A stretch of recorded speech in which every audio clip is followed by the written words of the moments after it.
As a boy growing up, I used to read a lot of gaming magazines. I mean, when you don't have a lot of video games to play, you tend to read about gaming a lot more than you actually play them. So I had a lot of Game Pro and Computer Gaming World magazines. Thing is, as much as I like to read about the new and interesting video games that are out there that are good, the ones that drew my attention the most are, of course, the reviews of bad video games. Like this one, for instance, from Computer Gaming World, June 1998, Star Trek Pinball to Boldly Blow by Jeff Green. There was one thing though.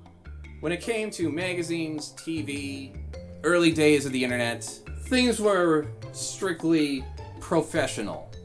You wouldn't swear, you wouldn't be too crude with your jokes. Things were pretty reined in and dry. Until Angry Video Game Nerd and Nostalgia Critic came along. Now here were a couple of guys talking the way we would with our friends. Cursing up a storm, screaming at the video game for being unfair. Look at this pandemonium. There's a fucking ceiling waiting to come down and kill me. There's a guy throwing an oil drum. If I try to get out of the way, I get hit by these rotating blades and shit. I take the guy down and then I try to set off the ceiling trap and I'm dead. Shut up! Fuck you, motherfucker! Laying into the more ridiculous aspects of certain movies that disappointed us growing up. That could have gone better. Mr. Critic, is that what happens when Pepe Le Pew makes whoopee with Ronald McDonald? Yes, it is.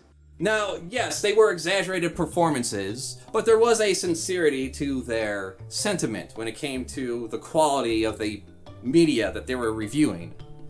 They didn't take themselves too seriously. Unlike today, where a bad game is somehow a call to action for a lot of people to find out where the developers live and directly involve themselves in their lives and harass them, send them threats, and act like the fucking fandom police. When did this shit get so serious? The saying goes, take your business seriously and yourself less so. I am CraftyAndy, and these are my thoughts.